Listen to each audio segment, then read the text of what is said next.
Hi friends, நம்ம சேனல்ல இன்னைக்கு என்ன பார்க்க போறோம் அப்படினு பாத்தீங்கன்னா மாங்காய் சாதம். அதுக்கு என்ன தேவையான பொருட்கள் அப்படிங்கறத பார்க்கலாம்.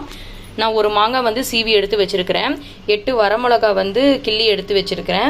மஞ்சள் தூள், கடலை பருப்பு, கடுகு, பெருங்காய தூள், தேவையான அளவுக்கு உப்பு, கறிவேப்பிலை. வாங்க எப்படி செய்யலாம்னு பார்க்கலாம். இப்போ ஒரு கடாய் எடுத்துக்கலாம். ஃபர்ஸ்ட் வந்து நம்ம வெந்தயத்தை வறுத்து நம்ம பொடி பண்ணி வெச்சுக்கணும். ஃப்ளேவர் நல்லா இருக்கும். 1 டீஸ்பூன் வந்து வெந்தயத்தை போட்டு நம்ம வறுத்துக்கலாம். இந்த அளவுக்கு பொன்னிறம் வர வரலும் வெந்தயத்தை வறுத்து எடுத்தாச்சு. இப்போ நம்ம அரைச்சி எடுத்துக்கலாம். இப்போ இதை நம்ம தாளிச்சிடலாம். கடாய் ஹீட் ஆனோடனே ஆயில் ஊற்றிக்கோங்க. இப்போ கடுகு ஆட் பண்ணிக்கலாம். ஒரு 1/4 டீஸ்பூன் கடுகு, கடலைப்பருப்பு, ஒரு பிஞ்ச் பெருங்காயத்தூள், கறிவேப்பிலை அண்ட் வரமிளகா,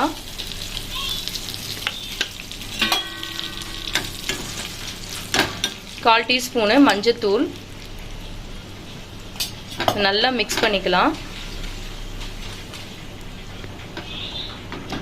மிக்ஸ் பண்ணிட்டு நம்ம மாங்காய் துருவலை ஆட் பண்ணிக்கலாம்.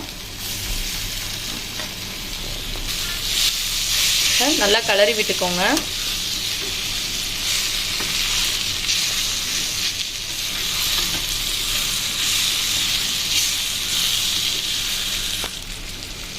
உப்பு ஒரு 1 டேபிள் ஸ்பூன் போட்டுக்கோங்க. நல்லா இதையும் நல்லா மிக்ஸ் பண்ணிக்கலாம்.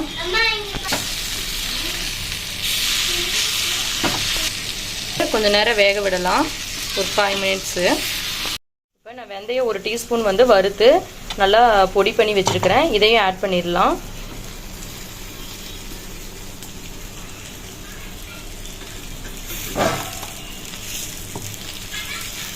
இதையும் நல்லா மிக்ஸ் பண்ணிக்கோங்க.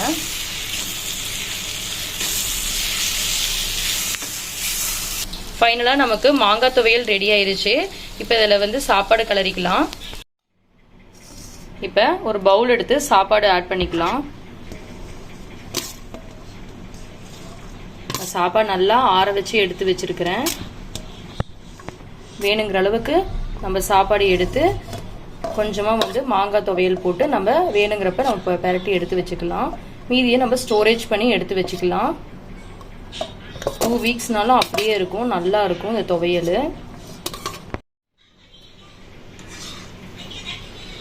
நம்ம இந்த சாப்பாட்டு அளவுக்கு துவையலை ஆட் பண்ணி கலரிக்கலாம்.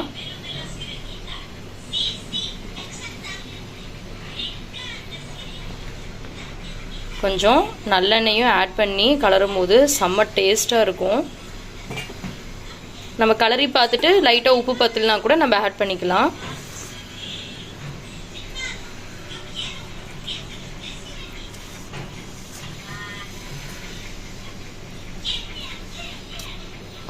இப்போ பாருங்கள், நான் கலரி எடுத்துக்கிட்டேன். இப்போ பிளேட்டுக்கு ட்ரான்ஸ்ஃபர் பண்ணிடலாம். நல்லா உதிரி உதிரியாக சூப்பராக இருக்குது. நீங்கள் இதை வந்து செஞ்சு பார்த்துட்டு கமெண்ட்டில் சொல்லுங்கள் எப்படி இருக்குது அப்படின்ட்டு. இந்த வீடியோ வந்து உங்களுக்கு பிடிச்சிருந்தா லைக் பண்ணுங்கள், ஷேர் பண்ணுங்கள், கமெண்ட் பண்ணுங்கள். முக்கியமாக சப்ஸ்கிரைப் பண்ணுங்கள். தேங்க்யூ.